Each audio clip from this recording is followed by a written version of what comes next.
Bonjour à tous, c'est Atlante. Une vidéo, cela faisait longtemps parce qu'il y avait beaucoup trop de choses à dire, paradoxalement. Et finalement, quand il y a beaucoup de choses qui se passent, bah, ça sert à rien de courir après les événements parce que nous n'avons pas de prise sur eux, ça c'est sûr. Et puis, il y a une bataille de titans qui a cours en ce moment.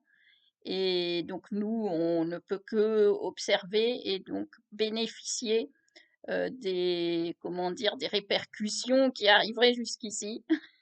Et il y en a, et ça c'est la bonne nouvelle, c'est qu'il y a quand même un certain nombre de choses assez positives, des petites choses comme ça par-ci par-là.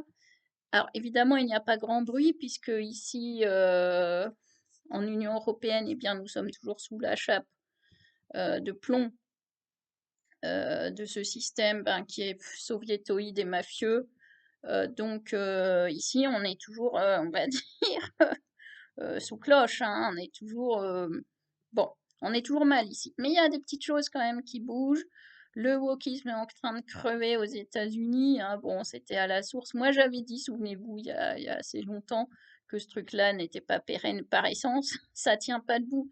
De toute façon, euh, bref, par essence, ce qui ne tient sur rien ne peut pas perdurer.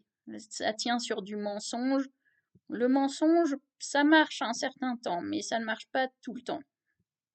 Il y a un moment, il y a ces instants de révélation, comme celui que nous sommes en train de vivre, tout simplement. Donc le wokisme est en train de crever. Il y a des ZFE qui sont annulés dans certaines villes. Il y a les voitures thermiques qui vont de nouveau être construites. Voilà.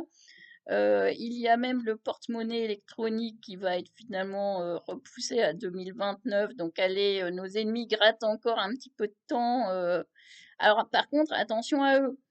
Parce que là, comme ils sont pris en étau et qu'ils sont attaqués comme jamais, parce que ça fait quand même depuis la Deuxième Guerre mondiale qu'ils trustent, hein, qui tirent les ficelles, et là, ils sont quand même sacrément ébranlés. Bah, là aussi, hein, ça fait un certain temps, donc il y a un moment, il faut bien qu'on passe à autre chose, hein. Les systèmes ne peuvent pas durer sur des milliers d'années non plus, donc surtout à l'ère actuelle où les choses vont plus vite grâce à la technique, mais aussi grâce à une certaine circulation de l'information malgré tout. Donc même s'ils essayent de verrouiller, en fait ça circule plus vite qu'ils n'arrivent à fermer les portes. Donc, alors, tout ça pour dire que oui, faites attention parce que les timbrés sont toujours là et ils ont l'armée et la police à leurs ordres, hein. Donc, il faut faire très, très, très attention. Vous voyez bien qu'en ce moment, il y a, alors, ça, il n'y a pas grand bruit là-dessus, mais il y en a quand même un certain nombre d'arrestations. Hein, vous dites un truc de travers sur un tel, hop, vous êtes arrêté. Vous avez des perquisitions, vous avez des redressements fiscaux, vous êtes emmerdé, vous faites fermer vos comptes par votre banque sans motif. Des trucs comme ça, maintenant, c'est monnaie courante dans notre pays. Et puis, le cas extrême, c'est donc des suicides un peu douteux. Le plus choquant d'entre eux, pour moi, étant celui du député encore en activité. Ça, pour moi, c'était vraiment le truc. Il y a eu des choses, si vous voulez, mais qui n'étaient pas, qui pouvaient quand même, on pouvait s'interroger, hein. Il y a certaines personnes, on disait, ah bah oui, parce qu'il avait écrit ci et ça, oui. Mais quel était le degré d'influence de la personne, le degré réel d'influence de la personne? On peut être aussi de ce camp-là et avoir des idées suicidaires, ma foi. C'est pas interdit. Par contre, un député qui était en activité, qui postait encore des choses marrantes ou sympas sur son Facebook la veille, là, ça tient pas debout. Là, clairement, il s'agit d'une exécution. Bon, les exécutions maintenant, dans notre système qui est donc officiellement un narco-État, hein, ben, forcément, c'est quelque chose de banal et on le voit. On voit maintenant que tous les jours, le crime, le règlement de compte sont légion et ma foi, c'est devenu très très vite banal. Des choses qui encore il y a 5-6 ans auraient été inadmissible. Aujourd'hui, bon, après, les chocs sont passés par là, hein, je veux dire, le Bataclan, le Covid, c'est des chocs psychologiques, hein, des traumas. Et donc, les gens maintenant sont dans une espèce d'anesthésie. Et en plus, tout est fait pour faciliter la circulation et l'implantation durable de la drogue sur notre territoire. C'est pas compliqué, on en voit tous. C'est pas compliqué de choper les mecs, hein. Bon.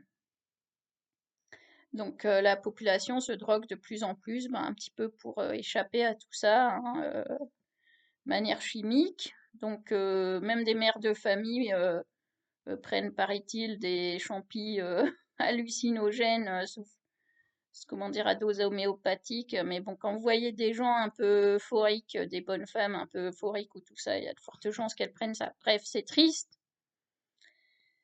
Mais c'est souhaité par le pouvoir parce que c'est à son bénéfice, évidemment, puisqu'une population droguée, c'est une population qui ne peut pas réagir de la bonne manière, hein.